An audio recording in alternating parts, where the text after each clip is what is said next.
Boa noite, pessoal. Sejam bem-vindos à rodada 8 das questões discursivas da Magis. Hoje temos aqui uma questão envolvendo a Lei 14.132, uma discussão que foi veiculada no informativo recente do STJ, agora de 2022. Vamos extrair aqui o máximo do que foi decidido pelo STJ por meio de um caso concreto que eu coloquei para vocês numa das questões aí da rodada semanal de questões discursivas, que é a questão que eu selecionei aqui para os nossos comentários de hoje. Hoje temos rodada dupla, né, pessoal? Vamos de questão discursiva, depois vamos com a aula do programa de estudos Play, às 19h30, com direito administrativo. Então, vamos partir já para a resolução da nossa questão discursiva e terminar certinho aqui no nosso horário.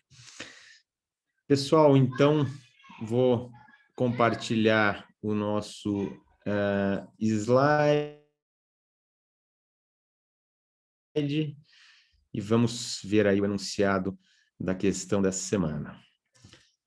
Então, pessoal, como eu adiantei, era um caso que envolvia a chamada perseguição, crime de perseguição e a antiga contravenção penal de molestamento ou de perturbação da tranquilidade.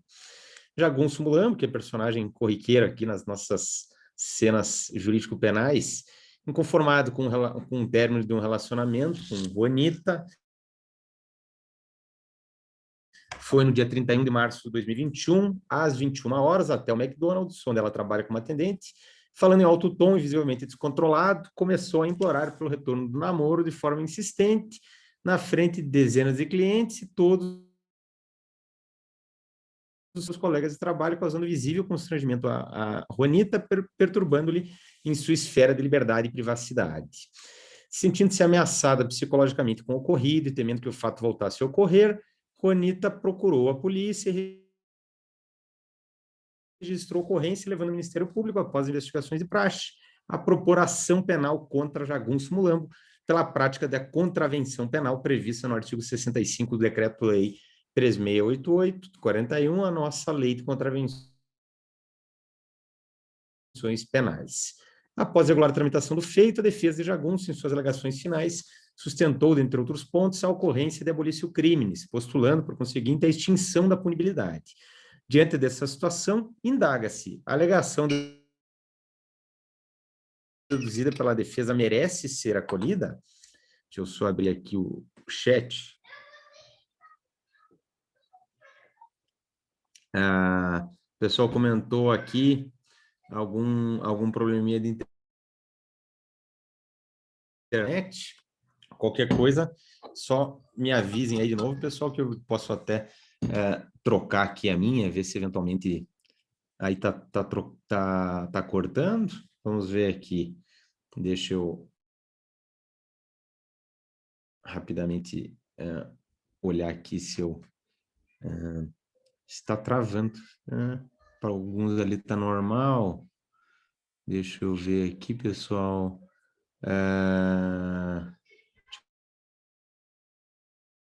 Deixa eu testar rapidinho aqui a internet, para ver se às vezes pode ser alguma coisa com essa rede. Alguns estão dizendo que normalizou.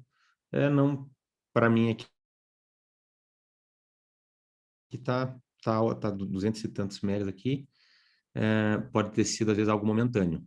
Mas qualquer coisa, vocês deem um toque aí, pessoal, que eu troco aqui a nossa rede por uma outra, que eventualmente pode ser alguma intermitência, alguma questão do tipo.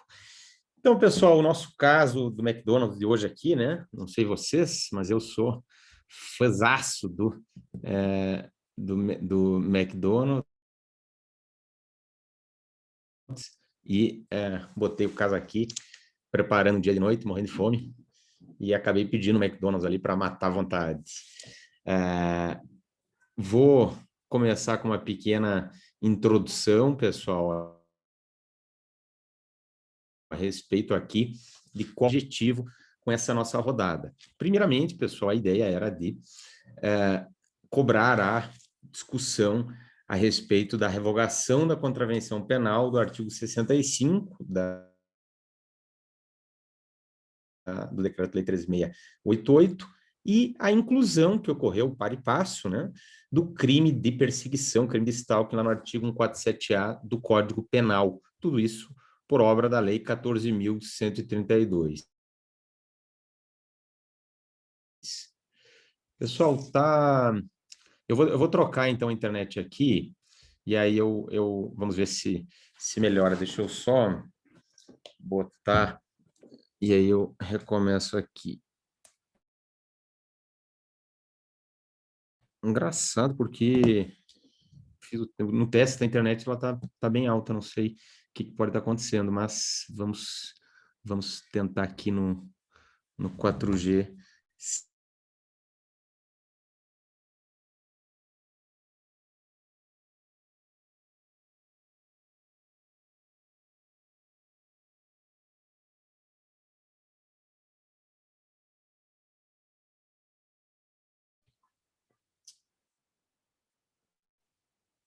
Uai.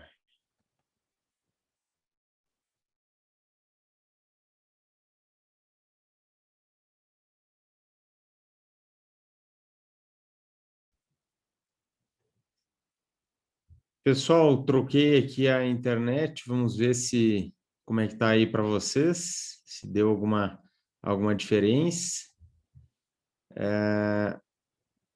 Melhorou?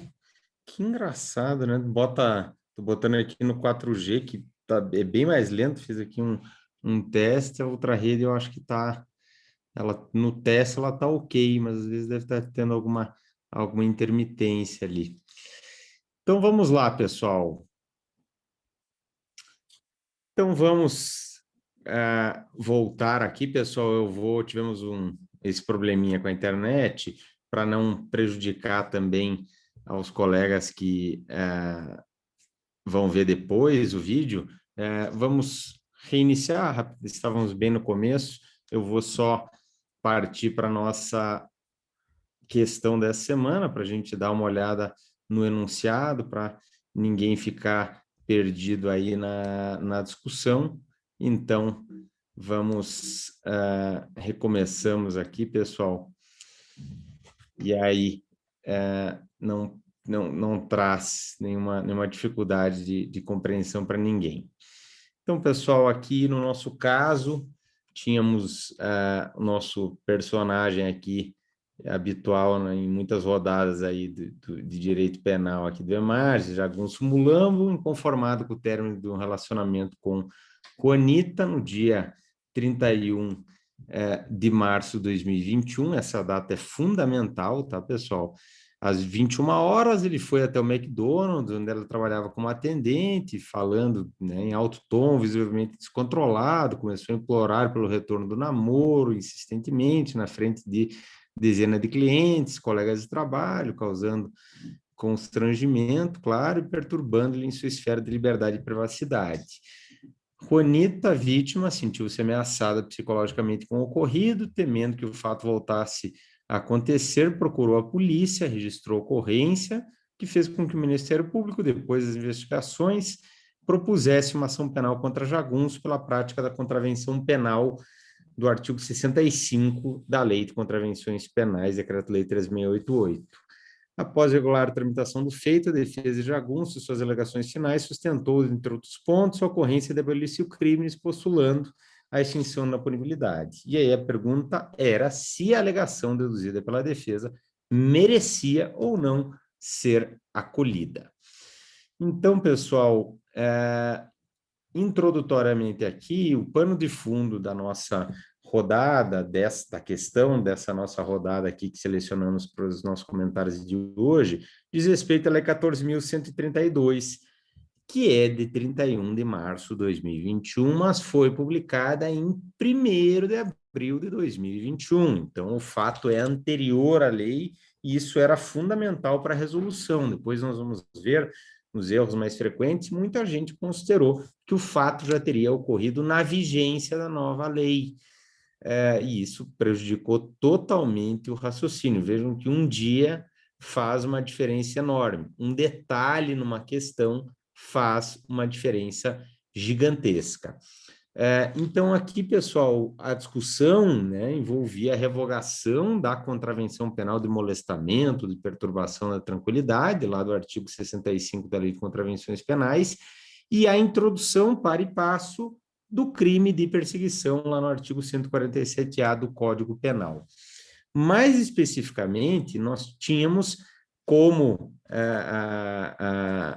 ponto aqui central de discussão um julgamento do STJ envolvendo essa questão da revogação dessa contravenção penal. Um julgamento bem recente, agora 2022, trazido em informativo de jurisprudência, e que cuida de um ponto que, logo depois que saiu a Lei 14.132, nós aqui no Emages, em jornadas de atualização jurídica e também em aulas aqui no programa de estudos Play, a gente já vinha chamando a atenção, o STJ seguiu a melhor linha, né? A linha mais apropriada.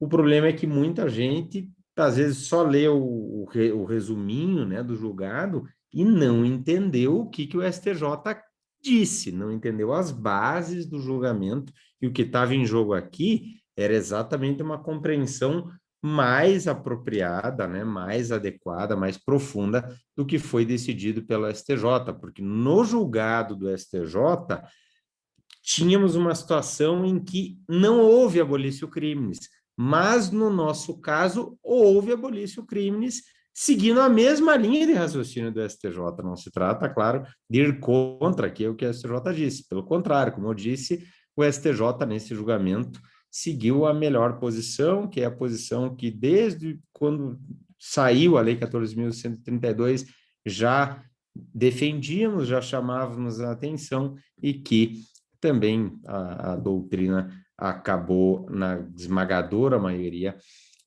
perfilhando. Para a gente se situar e também aprofundar bem aqui o nosso conhecimento, eu falo um pouquinho sobre esse novo crime de perseguição, que, claro, é um crime extremamente importante, deu muito o que falar, porque cuida do chamado stalking, né? Muito na moda nos dias de hoje, e foi bastante noticiado em redes sociais, né? E tem caído em provas exatamente porque é uma novidade importante aí do direito penal do ano 2021. Vejam que o crime de perseguição, ele envolve a conduta de perseguir alguém reiteradamente por qualquer meio, ameaçando-lhe a integridade física ou psicológica, restringindo-lhe a capacidade de locomoção ou, de outra forma, invadindo ou perturbando sua esfera de liberdade ou privacidade. Vejam que no caso do crime de perseguição, ele pode acontecer contra homem ou contra mulher. É diferente do crime da violência psicológica contra a mulher, do 147B, que veio também em 2021, né, mas por uma lei posterior, em que se trata de um crime de violência psicológica contra a mulher, se exige uma qualidade especial da vítima. No crime de perseguição, não se exige essa qualidade especial da vítima. Então, é muito comum também mulher perseguindo o homem, né? Vejam que no contexto do caso que nós apresentamos, visivelmente tinha uma invasão a uma esfera de liberdade ali da vítima. O problema, pessoal, é que não havia reiteração, era um único fato. Então, a conduta não poderia ser enquadrada aqui no 147A. Esse era o grande ponto do caso apresentado. Vejam que a pena do crime de perseguição ou de stalking é de 6 meses a 2 anos. Lá na revogação, na revogada contravenção penal do artigo 65, contravenção penal de molestamento ou de perturbação da tranquilidade, a conduta era molestar alguém ou perturbar-lhe a tranquilidade por assim ter um motivo reprovável. Aqui, isso eu peguei do site do Planalto, tá, pessoal? Ele vem sem um acento, mas, enfim, daria até para colocar, mas muitas vezes, né, textos antigos vêm sem os acentos. Mas, enfim, aqui, pessoal, a conduta claramente se enquadrava numa perturbação de tranquilidade, né? Aqui, no entanto, na contravenção penal, vejam, a pena, claro, sempre de prisão simples, como a gente sabe, né, em contravenções penais, era de apenas 15 dias a 2 meses. Então, é evidente que nós tivemos, com a Lei 14.133, uma novatio legis impejus, uma lex gravio, uma conduta que agora como crime, não mais como contravenção penal, não mais, portanto, com prisão simples, e sim com pena de reclusão, e ao invés de 15 dias a 2 meses, agora nós temos 6 meses a 2 anos. Então, mudou da água para o vinho, pessoal. Ainda é uma infração penal de menor potencial ofensivo, porque a pena máxima não passa de 2 anos. Nós vamos ver que, se incidir uma das majorantes, né, uma das hipóteses da majorante que vamos ver, aí já deixa de ser do juizado especial criminal. Mas na modalidade básica do caput, é sim infração penal de menor potencial ofensivo. Quanto a essa contravenção penal, uma parcela minoritária da doutrina, e bem sem fundamento, diria eu, apontava que a contravenção penal do artigo 65, de molestamento, também seria infração penal habitual, exigiria uma habitualidade. Isso, a bem da verdade, não interferiria no caso concreto que nós apresentamos, mas apenas para mencionar que parcela minoritária da doutrina enxergava no artigo 65 uma infração penal habitual, ou seja, exigiria uma reiteração da conduta. Vejam que o tipo penal, em momento algum, exige essa reiteração. Agora, no novo crime de perseguição, exige-se que a conduta ocorra reiteradamente. Portanto, ninguém tem mais dúvida de que no crime de perseguição, aqui é unânime o entendimento, temos um autêntico crime habitual. Vejam que, como crime habitual, não vai admitir tentativa, né? Crimes habituais não admitem tentativa. O crime ele é comum porque ele não exige uma qualidade especial do agente, né? Então, qualquer pessoa pode ser homem, pode ser mulher, pode ser homem perseguindo homem, pode ser mulher perseguindo mulher, ou homem perseguindo mulher, ou mulher perseguindo homem. Crime comum. Como já apontei, de menor potencial ofensivo, também admite a suspensão condicional do processo, além da transação penal, né? No caso do artigo 76 da 9.099, quando for o caso da conduta básica, né, que é de menor potencial ofensivo, e o acordo de não persecução penal, claro, se não incidir em alguma outra vedação pelo contexto do caso concreto, por exemplo, se houver alguma violência, né? Aqui, pessoal, vale destacar também, né, que o crime é de forma livre, já falamos que ele é habitual, ele é de forma livre porque ele pode acontecer de várias formas, inclusive, pessoal, no meio virtual, é o chamado cyberstalking. Alguém né, peguemos um caso aqui que é o mais frequente, né, término de relacionamento. A mulher, né, toda a postagem que faz, o ex-namorado entra lá para falar umas asneiras, para falar uma besteira, toda hora perturbando, né, a vítima, perseguindo ela, né, de maneira reiterada, por qualquer meio, inclusive no meio virtual. Também aqui, pessoal, vale mencionar a questão dos paparazzis. Eles podem praticar o crime de perseguição. Claro que tem que acontecer de maneira reiterada, não é um paparazzi que simplesmente, né, tenta tirar uma foto, né, de maneira a invadir um espaço de privacidade, e também sem deixar de considerar que pessoas famosas têm uma exposição maior, né? Então, saindo na rua, pode ter alguém querendo tirar foto, então isso faz parte, é algo que também deva ser considerado. Mas em casos abusivos, manifestamente excessivos, pode revelar um dolo, né, de autêntica perseguição, e com a reiteração da conduta pode configurar também o crime de perseguição. Deixa eu abrir o chat aqui, pessoal. Aplicação do 147A, o fato pretérito vai exigir que na denúncia houvesse concurso material continuidade delitiva. Pergunto isso por causa elementar reiteração. Não, Alan, não precisa necessariamente, né? Não se trata de concurso material. Vejam que se houver vários episódios, ou seja, uma perseguição reiterada, isso não é nem concurso material, nem crime continuado. Isso é algo inerente à configuração do crime habitual. Então, vai responder pelo 147A sem o artigo 69, sem o artigo 71, né, o concurso material ou crime continuado, respectivamente. Então, por ser um crime habitual, não será hipótese, tá? De numa situação como essa, a gente falar em crime continuado ou em crime ou em concurso material entre crimes de perseguição, né? Conta, claro, aqui uma mesma pessoa envolvendo uma reiteração dessa perseguição. Em tese, a pessoa poderia perseguir reiteradamente uma vítima, perseguir reiteradamente outra vítima e o MP denunciar tudo num bolo só em concurso material. Mas é algo absolutamente, né?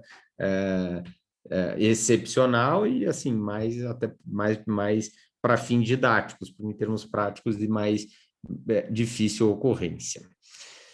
Quanto ao crime, pessoal, de perseguição, também vale destacar essa causa de aumento, que é fixa, tá? Da metade, se o crime é cometido contra a criança, adolescente ou idoso, né? E a gente tem muito comum em relação a vítimas adolescentes, né? Os marmanjos aí que vão nas portas de colégio, né? E ficam rondando ali uma adolescente. Vai incidir, portanto, a majorande na terceira fase da dosimetria contra a mulher por razões da condição do sexo feminino, nos termos do parágrafo 2º-A do artigo 121, ou seja, no mesmo contexto, né, da definição do feminicídio. Claro que o feminicídio envolve o assassinato, né, por razões da condição do sexo feminino, mas é naquelas mesmas condições do parágrafo 2º-A, ou seja, se envolver violência doméstica e familiar, se houver menosprezo ou discriminação à condição de mulher. Inclusive, aqui no caso apresentado, teria, né, violência doméstica ou familiar, porque era um término, né, de relacionamento que estava motivando ali a conduta, então se enquadrava no contexto da Lei Maria da Penha e consequentemente, incidiria a majorante, né, se o fato, claro, fosse posterior. Se houver concurso de 2 ou mais pessoas, também há hipótese de incidência majorante ou emprego de arma. E aqui pode ser arma de fogo ou mesmo arma branca, né? Um canivete, alguma coisa do tipo.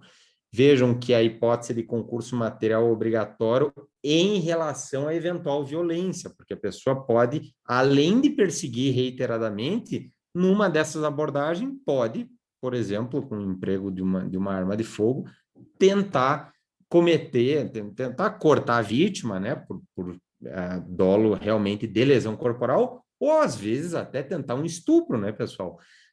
E aí vai responder em concurso material entre o crime de perseguição e o crime de estupro, ou entre o crime de perseguição e o crime de lesão corporal. Hipótese, né? Que pode acontecer, mas vejam, para ter esse concurso entre a violência, né, seja para um estupro, seja para uma lesão corporal, e a perseguição, tem que ter ocorrido uma perseguição de maneira reiterada, digamos que ele veio fazendo isso várias vezes, e na última vez ele vai e tenta estuprar a vítima, né? E aí a vítima resolve adotar uma providência. Ele praticou, bem da verdade, com a reiteração crime de perseguição e uma tentativa ou eventualmente um estupro, né?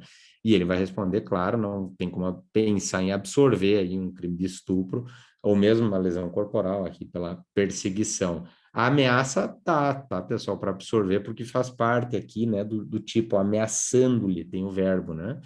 Então, se ele ameaçar, junto ali, falando alguma coisa, ele acaba, né, respondendo pela perseguição, né? Se eventualmente, num ato só, digamos que nesse caso concreto que a gente colocou, ele chegasse lá, falasse, ameaçasse ela, como não houve reiteração, não há o crime de perseguição, logo pode responder pelo crime de ameaça, né?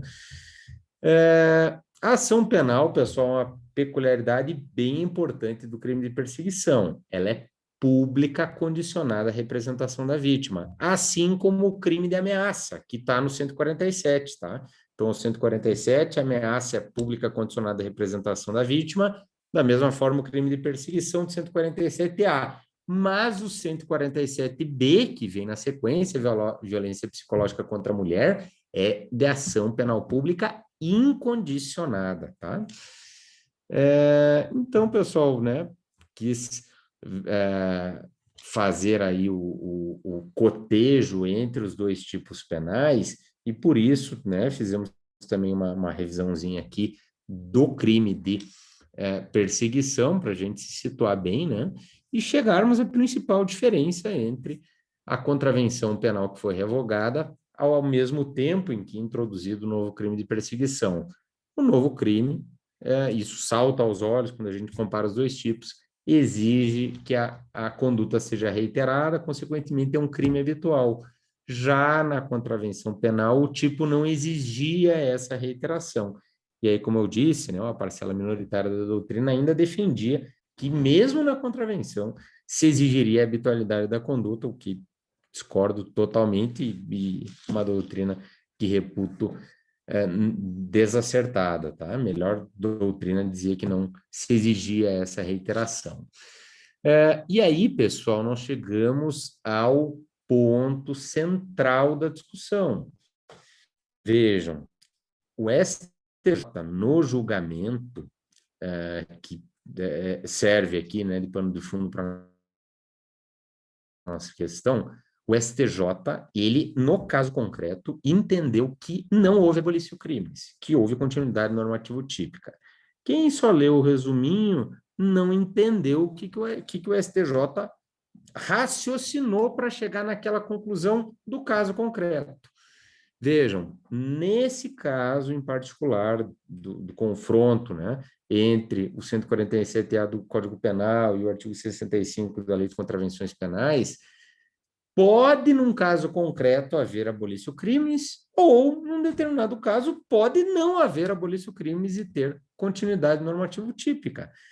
Temos que analisar casuisticamente. De forma didática, pessoal, o que a gente tem que analisar?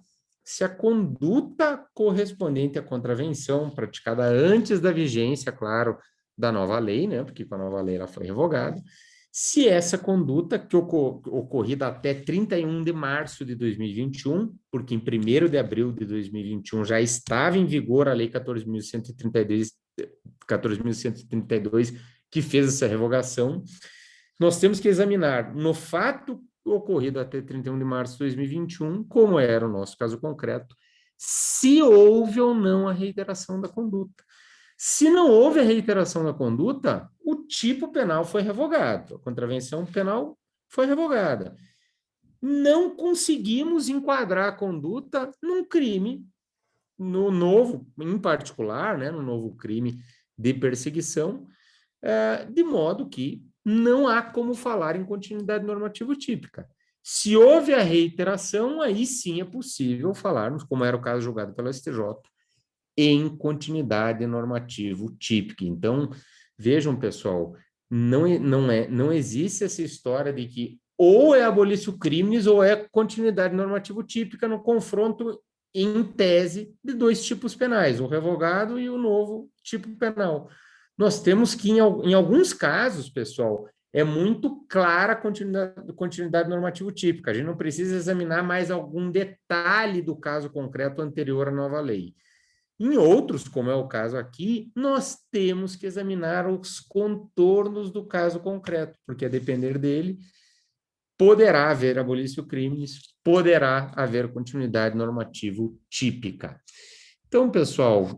Professor, o senhor pode explicar essa parte final aí novamente? Eu não Posso, entendi. tranquilo. Olha só, nós temos alguns casos em que um tipo penal ele é revogado e a conduta básica do tipo penal, ela já se contém num outro tipo. Por exemplo, o crime de apropriação indébita previdenciária, lá do artigo 95 da Lei 8.212.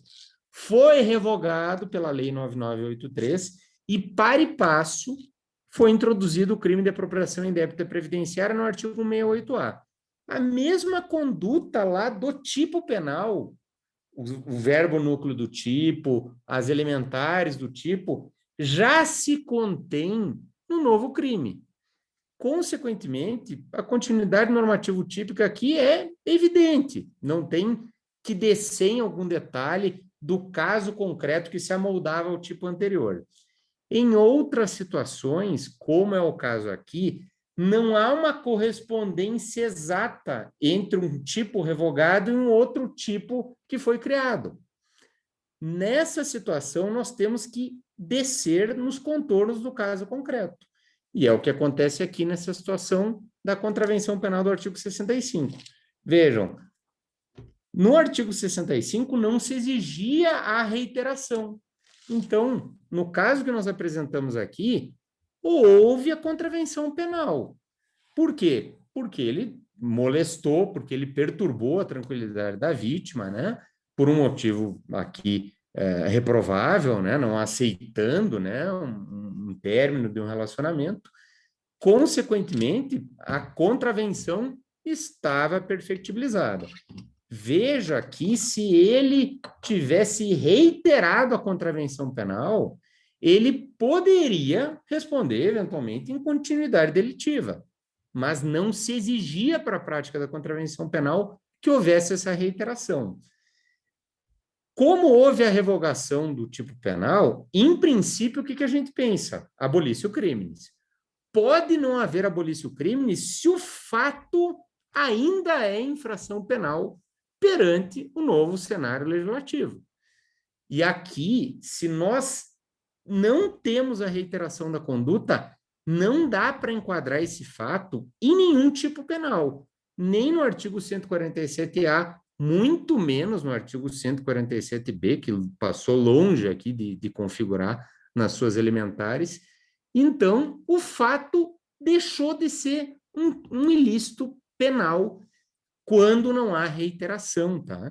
Então, esse é o grande ponto da discussão. E, inclusive, é isso que o STJ disse. Vejam aqui, pessoal, que o STJ ele fala assim, não significa que tenha acontecido abolício crimes em relação a todos os fatos que estavam enquadrados na referida infração penal. Ou seja, para alguns ocorreu abolício crimes, para outros não. Então, embora tenha sido revogado o tipo penal, isso não significa que todos os fatos que se amoldavam ao artigo 65 da Lei de Contravenções Penais deixaram de ser crime, deixaram de ser infração penal, ou seja, passaram por uma situação de abolício crimes, exatamente porque a gente tem que examinar essa reiteração. O caso julgado pelo STJ, o STJ concluiu que havia reiteração da conduta. Consequentemente, o STJ disse que não houve abolício crimes e sim continuidade normativo-típica naquele caso concreto. Então, aqui, pessoal, no caso que nós apresentamos, a situação era diferente daquela enfrentada pelo STJ, porque não tinha nada a indicar a reiteração da conduta. Consequentemente, a conduta não se amoldava ao novo crime de perseguição. Logo, com a revogação do tipo penal, embora lá na contravenção o enquadramento fosse tranquilo, com a revogação, não podendo ser enquadrado o fato em nenhum outro crime depois dessa revogação, não há, no caso concreto, continuidade normativo típica. Então, a alegação da defesa tinha que ser acolhida, levando com isso, né, a extinção da punibilidade na forma do artigo 107, inciso 3º do Código Penal. Então, pessoal, no caso que nós apresentamos na rodada, a solução era, sim, a alegação da defesa deveria ser acolhida, uma vez que verificada a extinção da punibilidade na forma do artigo 107, inciso 3º do Código Penal, abolício crimes, e aí explicando esses detalhes da discussão, tá? E, né, como sempre aqui, né, a gente sabe que em provas discursivas, em questões discursivas, não adianta aquele conhecimento superficial que muitas vezes basta para aprovação numa prova objetiva, né? Numa prova discursiva, o conhecimento é mais verticalizado, e aí a gente tem que saber desses detalhes, e, aliás, né, mesmo prova, claro que em provas objetivas a gente também, em muitas questões bem elaboradas, né, a gente tem ali a exigência de um conhecimento mais verticalizado. Mas fato é que na nossa rodada aqui não adiantava um conhecimento superficial. Podia conhecer a Lei 14.132, podia conhecer os tipos penais envolvidos, podia até conhecer o resumo do julgado do STJ, mas sem conhecer as bases da discussão, as bases do raciocínio jurídico levado a efeito pelo Tribunal da Cidadania, não se conseguia resolver aqui adequadamente o caso concreto.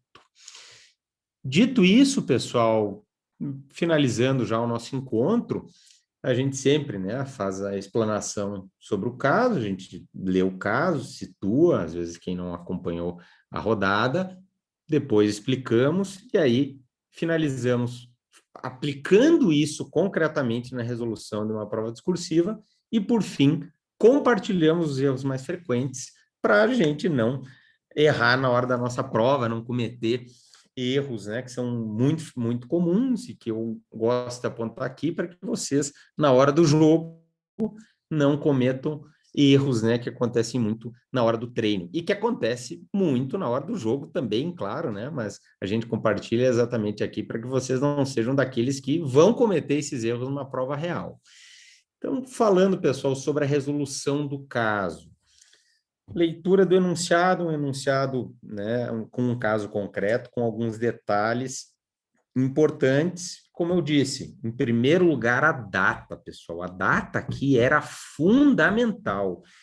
Quem considerou que o fato aconteceu já na vigência da Lei 14.132 se lascou, porque, a bem da verdade, pessoal, se fosse assim, o fato seria atípico, não seria nem caso de discutir abolício crimes, o fato simplesmente seria atípico, porque não teve reiteração da conduta.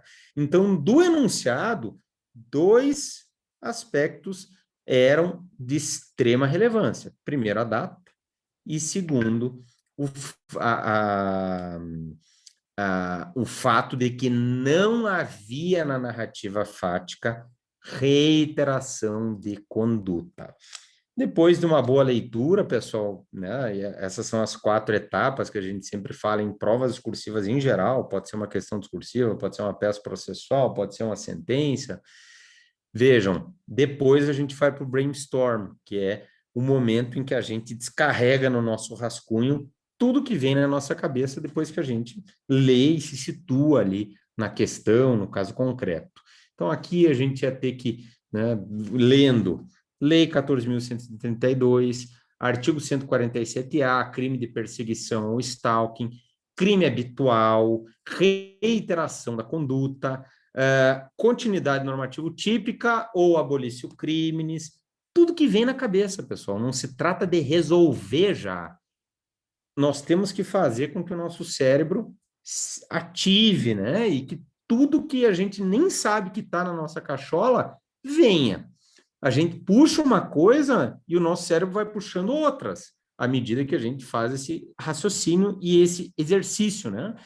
Do brainstorm. Então, a gente vai pensando, vai soltando, e a gente lembra STJ, julgamento 2022, detalhes do caso concreto, ausência de reiteração da conduta, fato anterior à nova lei, não ocorrência da abolício crimes, CP artigo 107, inciso 3º, porque sempre que os dispositivos legais têm alguma pertinência, a gente tem que citar para não perder algum ponto, né? A gente sempre visa, claro, a nota máxima possível, a melhor nota possível, a nota máxima. Então, tudo isso faz parte do brainstorm. E daí, depois desse brainstorm, com tudo bagunçado, é que a gente vai montar o projeto arquitetônico da nossa resposta. E aí eu vou colocar o que eu vou dizer na introdução da minha resposta. É um caso que, assim, eu já, né, com muita segurança, quem conhecia a discussão, poderia dizer era caso de acolher. Então, eu, particularmente, começaria dizendo, sim, a alegação da defesa merece ser acolhida. E aí, depois, a gente vai fundamentar que, né, para dizer que, no caso concreto, embora a conduta se amoldasse à contravenção penal, tendo o fato acontecido antes da vigência da Lei 14.132, a qual entrou em vigor na data de sua publicação, ou seja, em 1º de abril de 2021, tendo o fato ocorrido antes da vigência da nova lei, a situação amoldava-se à contravenção penal do artigo 65 do Decreto-Lei 3.688, que não exigia, segundo entendimento majoritário, a habitualidade da conduta. No entanto, o novo crime de stalking, a gente explicaria que ele é crime habitual, exige a reiteração, algo não verificado no caso concreto. Como a conduta não, ou como houve a revogação do tipo penal pretérito e não há o enquadramento da conduta no novo tipo penal, não se pode falar, no caso concreto, em continuidade normativo típica, de modo que, tendo ocorrido abolício criminis, é de ser extinta a punibilidade na forma do artigo 107, inciso 3º do Código Penal.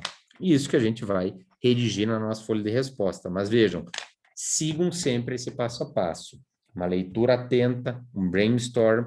Depois, para montar aí o nosso projeto arquitetônico, a gente vai montar e vai revisar para ficar redondinho. Não é começar a escrever e na hora, tá, e agora eu vou falar o quê? Não. O meu roteiro tem que estar pronto, tá, pessoal? O meu esqueleto da minha resposta tem que estar pronto, então tem que estar tudo bem definido para minha execução. E finalizando, pessoal, com os erros mais frequentes. No conteúdo jurídico, como eu disse aqui, muitos e muitos alunos consideraram que a vigência da lei teria se iniciado em 31 de março de 2021. Isso, como eu disse, né, alterava completamente a solução do caso. O caso seria atípico, né, porque ele ocorreu na vigência da nova lei, então não dá para enquadrar no 147A, fato atípico, né, não tinha nem que receber ali a denúncia, né. Vejam aqui, pessoal, que também foi muito comum o erro de entender, de ter apontado ali que não deveria ser acolhida a alegação da defesa por conta de uma continuidade normativa típica, exatamente por não conhecer mais a fundo a discussão. Então, foi outro erro muito frequente, porque se via que citaram, né, o julgamento do STJ, e, no entanto, sem conhecer as suas bases, os seus fundamentos. Também aqui, os 2 primeiros erros foram muito comuns, muito frequentes aí no universo de centenas de respostas. Muita gente caiu nesse engano. E, de outro lado, né, aluno que deixou de citar o 147A, aluno que não identificou o caráter habitual do novo crime, né? Também erraram e aí falaram continuidade normativa típica, né? Numa situação em que não deveria ser reconhecida, porque não enxergaram ali um crime habitual, algo que está bem evidente no tipo, mas, enfim, também houve erros nesse sentido. Finalizando, pessoal, em relação à redação jurídica, a gente sempre compartilha aqui alguns erros, né? Porque toda rodada acontecem muitos erros de português, tá? E não tem problema, a hora de aprender é agora, mas o ideal é a gente cada vez errar menos, né? Porque o português é complexo, a gente sabe que não é fácil, mas é um processo que vai para a vida inteira, né? A gente está sempre melhorando o nosso português, aumentando o vocabulário, identificando erros que a gente nem sabia que cometia, né? Ao longo de uma vida inteira profissional. Mas o importante é a gente estar sempre melhorando, né? Não estacionar na redação jurídica, porque ela é fundamental para aprovação numa segunda etapa. E aí, aliás, eu diria que numa segunda etapa, pessoal, a redação jurídica, para mim, é mais de 50%. Por que eu digo isso, né? claro que tem que ter um bom conhecimento jurídico também, mas é que quem chegou numa segunda etapa tem um bom conhecimento jurídico, né? Então, a redação jurídica acaba fazendo a diferença. Não assiste, essa é clássica, esse é um erro clássico, tá? Porque é uma construção muito comum em textos jurídicos. Não assiste razão à tese da abolição crimes. O aluno que deixa de colocar a crase nesse A, tá? Tem que colocar. Na dúvida, pessoal, mudem para o masculino. Não assiste razão ao que alega a defesa. Se exige o "o", é porque tem um "a" mais preposição, um artigo mais preposição.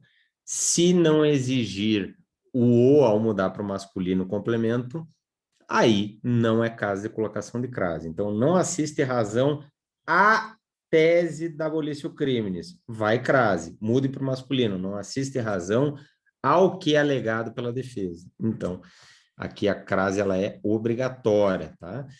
Outro erro também muito comum, uma expressão muito utilizada, né? Um conectivo aqui de oposição, em que pese a alegação da defesa com crase. Não precisa dessa crase, tá, pessoal? Em que pese a alegação da defesa, em que pese o argumento trazido pela defesa, não exige, ao mudar o complemento para o masculino, não exige não exige o "ao", né? Não exige o artigo mais a preposição. Então, é o caso aqui de não utilização da crase. E, por fim, pessoal, muitos alunos utilizam neste sentido, desta forma. Esse é um erro bem sutil, tá? Como no direito a gente tem muita gente, muito examinador que é clássico, né, que é bem perfeccionista, eu evitaria cometer o que para alguns gramáticos modernos não seria propriamente erro, né? Mas para os clássicos, o pessoal mais as antigas aprendeu numa linha bem ortodoxa, em que quando a gente faz uma remissão, faz uma retomada de uma ideia anterior, sem indicar, sem apontar alguma coisa, o correto é nesse sentido. Normalmente, a gente usa nesse sentido, tá? Dessa forma, nesse sentido, porque a gente está retomando uma ideia anterior, sem apontar. É igual o este, né? Ou esse. Este, eu estou apontando. Este aqui, eu estou indicando entre três, por exemplo, né? Eu estou falando de três, coloco três substantivos e estou dizendo, e aí, vírgula. Este, eu estou falando do último que eu estou dizendo, né? Porque eu estou indicando mais próximo. Então, né, uma filigrana aqui do português, mas eu, particularmente, né, recomendo utilizar o que é o mais tradicional, nesse sentido, dessa forma, desse modo, tá? E isso não significa que não exista o este, neste, desta. No entanto, eles só devem ser utilizados assim, né? Com o T, quando colocados num contexto de indicação de algum elemento ali no texto, né? Ou então, se alguém está falando, né? Este aqui, né? Então, aí o uso seria correto. Ok, pessoal, então finalizamos a nossa resolução de questão discursiva da rodada 8 de 2021. Na semana que vem, voltamos aí com mais questão discursiva. O pessoal aí do programa de estudos Play, mais 5 minutinhos, a gente vai iniciar na sequência a aula de Direito Administrativo. Espero vocês. Fiquem com Deus, pessoal. Um abraço e até a próxima.